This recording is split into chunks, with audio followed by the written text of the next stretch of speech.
Well, a little garden update once again. As I said earlier in the last, I guess a couple of Mish-Mash videos ago, the potatoes are beginning to peter out. They're really petering out now. We're getting a lot of yellow. It won't be long. A couple more weeks I'll start digging these babies up.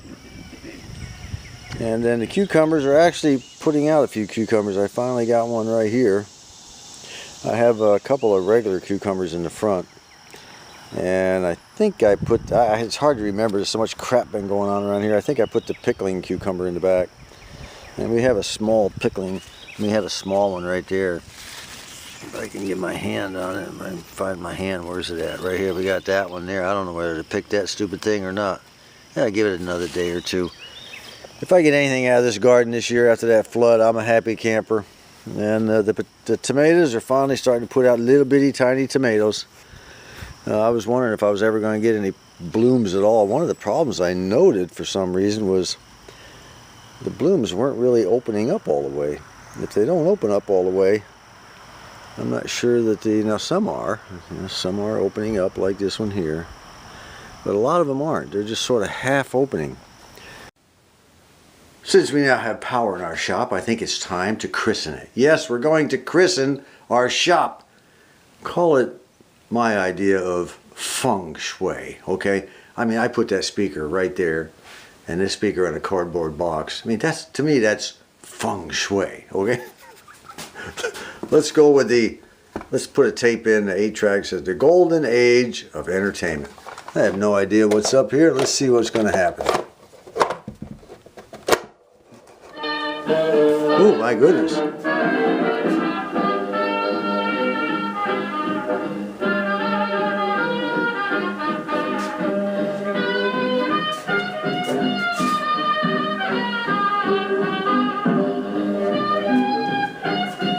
I can live with that. Well, I've been having a hard day today, working, not paying much attention because I'm so tired, and I just spilled an entire glass of Pepsi-Cola on my computer keyboard. I don't believe I did that. You ever do that? I hate it. Gotta get that crap off of there.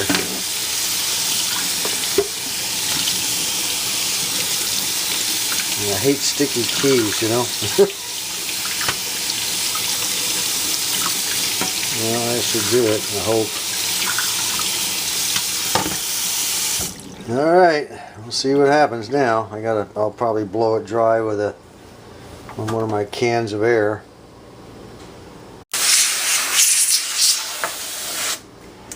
Well, that should do it.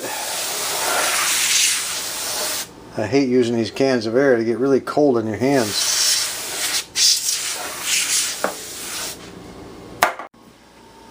Well, I got her plugged back in. Let's see if it's even going to type at all. I'll just put in, I don't know, just type in YouTube or something. Let's see what happens here. Y-O-U-T-U-B-E. Look at there.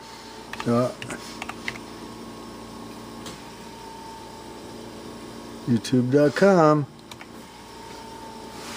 Well, the old keyboard's working. How about that? Let's hit a couple other keys here. I'll hit backspace keys. Look at there. Working fine. You know, probably it's working because this is one of those Logitech waterproof keyboards. I should have told you that in the beginning.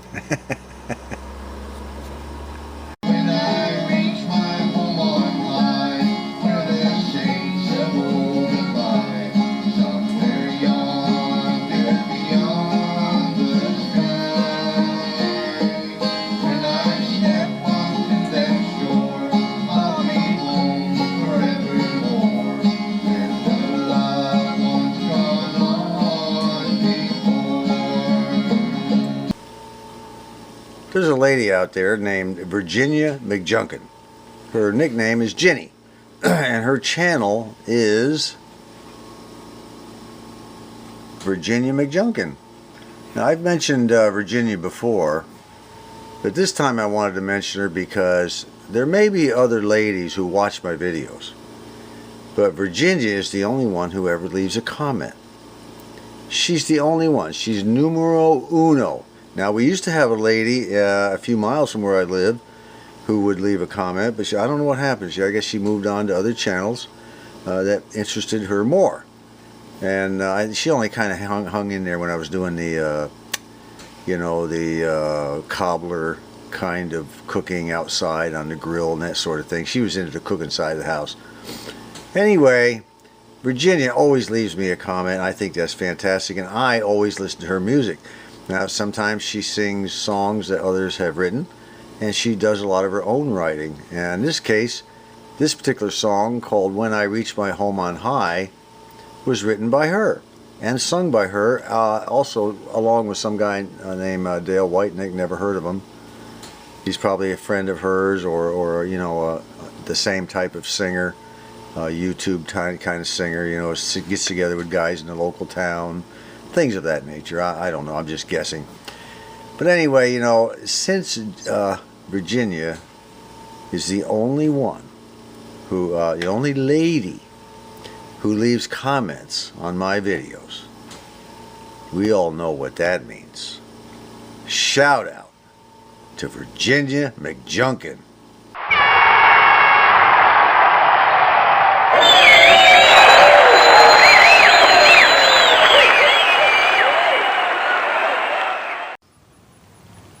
Well, I'm just about done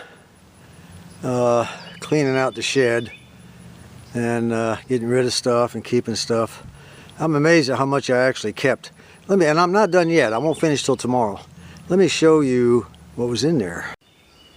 And here it is, shelf after shelf of radios that I have somehow collected over the years. 3 televisions, a stereo that I picked up at Goodwill that got really destroyed in the flood. So all I'm going to do is I'm going to gut that baby, use the parts, and get rid of the cabinet. The cabinet is just falling apart now. The flood tore it up. It was already bad. Now it's even worse. I don't know where half this stuff came from. I swear I don't. That I know where it came from. That's on a junk collector. He sold that to me. And I don't know where this one came from. Let me see. Yeah, I do know where that one came from. I don't know where this one came from. I don't know where the one on top there came from. I got boxes. I don't even know what's in them. But anyway, this is the cabinet of the Airline 6214 that we finished just a little while ago. This will be one of our #1 projects, by the way, on the side from our main project. I've got to get this done. This is Wifey's radio. She likes this. She wants it. She said, I want it refinished and I want it playing, which it already is. And tomorrow, hopefully, I'll have the rest of it out. But this is the kind of crap you can accumulate if you're not careful. We will be thinning the herd.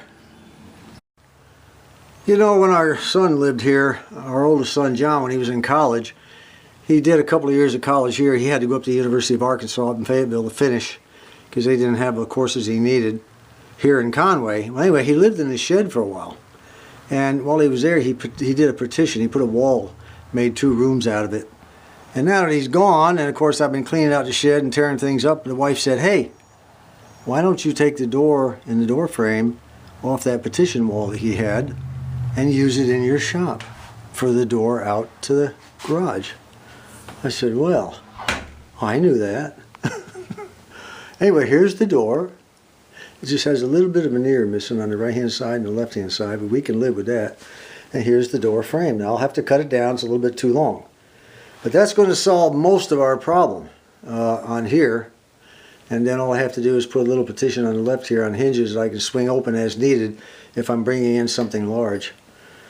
Well, that I hadn't even thought about that. I don't know. I'm glad she mentioned it. I probably thought of it. I just forgot about it. By the way, I went ahead and chopped out that ballast.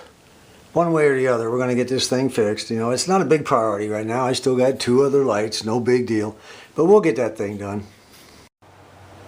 Well, I'm done cleaning this shed out for today. Tomorrow I will finish it up. I am exhausted. I am just wiped out. I've been at it since early this morning. So, I have stopped and we are going to smoke a chicken. And as you can see down here, Apparently my little repair job's working so far. See the light lit right there? We'll find out soon enough. It is heating up inside, believe it or not. I've got the old chicken temperature set at 162. When we reach that, it'll be time to take it out. So far we're up to 84 degrees. We're not doing too bad. I'll tell you what, while we're waiting for all that to happen, let's do this. Now here's another one of our good subscribers. He says, woohoo, finally John, I watched your videos and watched all these at least 4 times, and it took me 6 years. But finally, he's talking about my video, the series we did on the Philco 630B. Okay, let me back up here a little bit. It was the Philco 630B we did. When did we do this one? 2011. Okay, that's what he's talking about by the 6 years. Anyway, he says that, where is he at? Come on, where you at there, Carl? Well, he was here. Where did he go? Oh my goodness, there he is. Okay. He says, it took him 6 years, and he said, today I scored a Philco 35-116. Close enough. He says, I love your videos. I sure wish you still did the Restore series. From our perspective, there may be 6 people on YouTube that actually show how they restore their radios. Thank you, John, for everything. Your friend, Carl Schultz. Well, you're very welcome, Carl. I'll tell you what, poor Carl. I feel bad for him. 6 years to watch my dumb old videos. I think the poor fella needs counseling. I'll tell you what. You know, that is a major milestone. No one has ever written me and said, it's taken me 6 years, but I did it, you know. That's incredible. So, we all know what that means for Carl Schultz. A shout out, buddy.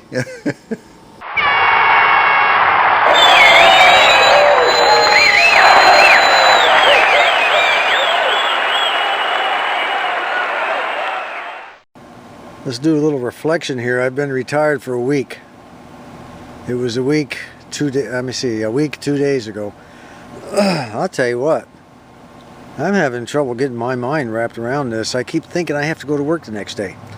You know, I worked today. I was working away. I wanted to take a break, and I'm thinking to myself, no, I better not. You know, I got to get this done because tomorrow's Monday, and I got to go back to work.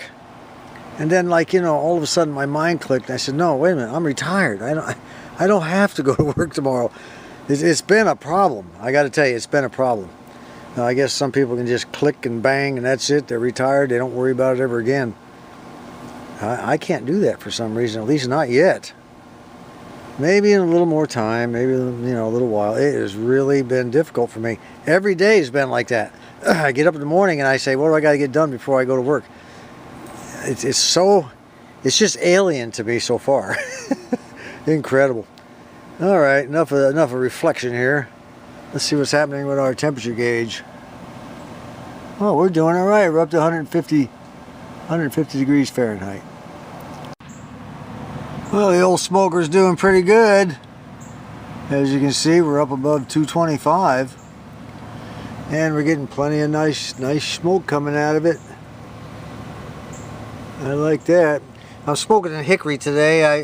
The best way to smoke a chicken, in my opinion, is with... Man, the smoke's getting to me. I better back up. Woo! The best way to smoke a chicken, in my opinion, is with mesquite.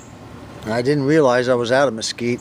I've got pecan, apple, cherry, and hickory, and no mesquite. So next time I go downtown, I'm gonna pick up some mesquite. That is the best smoking wood, bar none. Well, so far we're doing pretty good. We're at 129 degrees. Lots of smoke coming out. I'm happy so far. We're running at, let me zoom in here and find out what our temperature is. 275. Well, that's pretty good. Well, it looks like she's done. Let's open it up to see what it looks like. And our temperature stayed at about 275. I'm real proud of that. Well, you know, after I fixed this mess and got it working again, if all I get out of it is one chicken, it was worth the effort. Let's open it up, see what she looks like. Oh my goodness sakes. Oh, does that look good or does that look good? Yes, it does. Let's get it in the house. Well, the chicken turned out to be nice and juicy right down the middle, just the way I like it. Look at that. Boy, I tell you, it's not dry. I've found that if you cook if you smoke a chicken to 165 or 166, it's too dry. Around 160 to 163 is the best temperature. But anyway, it tastes pretty good. Let me take another little bite here. Yeah, nice and juicy. That's delicious. What do you think, honey? Have you tried it? Yeah, it's good. Wifey tried it. It tastes really good. Anyway, until next time, that's it for today. This is John.